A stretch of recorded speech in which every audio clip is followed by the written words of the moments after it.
बिस्मिल्लाहिर्रहमानिर्रहीम, अस्सलाम वालेकुम। आप देख रहे हैं पंजाब डिजिटल, मैं हूं रजब अली भट्टी। ये जो बच्चों का मामला होता है ना जी, इसमें हमें ख़ास ख्याल रखना चाहिए कि अपने बच्चों के ऊपर नज़र रखनी चाहिए। आजकल हालात नहीं हैं, आप किसी के ऊपर भी एतमाद नहीं कर सकते।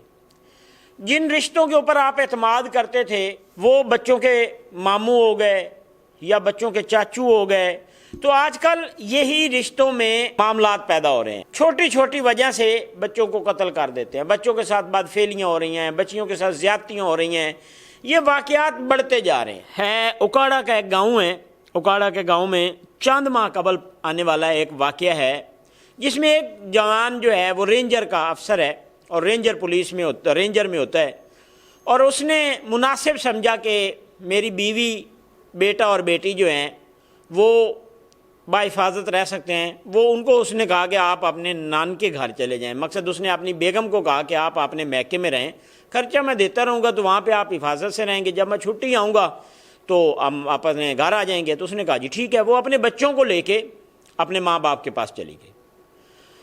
अब वहाँ पे उस खातून की एक भाई है जो गैर शादीशुदा है, उसका अपनी कज़न के साथ, वो शादीशुदा है, उसके साथ कुछ चक्कर चल रहा था और वो मिलते थे। तो ये जो खातून है इसका एक बेटा है और एक बेटी है। बेटे का नाम जो है वो हसीब है और हसीब जो है इसकी जो उम्र है वो 11 साल है। वो एक दिन घर में खेल रहा है, उसने देखा अपने मामू को और उसकी कज़न को, तो उसने कहा कि मैं ये बात अपनी माँ को बताऊंगा। बस उसके मुंह से ये लफ्ज़ निकल गया।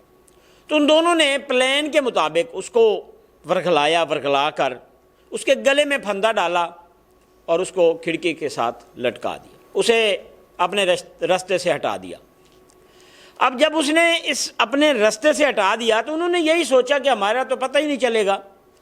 वो भी साथ में जो है मामलात हो गए जी, वो हसीब ने फंदा लगा लिया है तो सारे इकट्ठे हो गए। उसके बाद पुलिस आ गई। पुलिस ने जो है वो डेड बॉडी को पोस्टमार्टम के लिए भेज दिया। तो पुलिस को ये शक हुआ कि इसको कत्ल किया गया है। तो उन्होंने पहले जिस टीचर के साथ पास वो बच्चा पढ़ता था उनको और तमाम गली मोहल्ले वालों को उन्होंने तफ्तीश स्टार्ट की, लेकिन कुछ नज़र नहीं आया। फिर उसके बाद उन्होंने फैमिली के गिर्द घेरा तंग किया, तो उनसे वो पूछगछ की। तो जब कॉल डाटा निकाला गया तो वो लड़की और वो लड़का जो उस बच्चे का मामू है उनका आपस में राब्ता बारहा नज़र आया। जब राब्ता आया तो उनको शक गुजरा कि इनसे पूछते हैं। तो उन्होंने जब अलहदा उनसे सवाल जवाब किए तो उस टाइम बात खुली कि जी हमने बच्चे को मारा है। जब शक हुआ तो पुलिस थाने ले गई। थाने में वो मान गए कि जी हमने बच्चे को मारा है, क्योंकि हम ये कर रहे थे। और ऊपर से उसने देख लिया तो उसने कहा जी मैं माँ को बता दूंगा। तो ये चीज़ हमने डर से उसको ख़त्म कर दिया। अब ये वाक़यात इस तरह के जो हैं वो बढ़ते जा रहे हैं। आए रोज़ इस तरह के मामलात आपके सामने आते हैं। तो इस चीज़ के लिए अपने बच्चों के ऊपर नज़र रखें और ऐसे लोगों से बचें, ऐसे लोगों से अपने बच्चों को महफूज करें। ये बड़ा जदीद दौर है और इस दौर में भेड़िए जो हैं वो घूम फिर रहे होते हैं। तो आपने अपने बच्चों की खुद हिफाजत करनी है।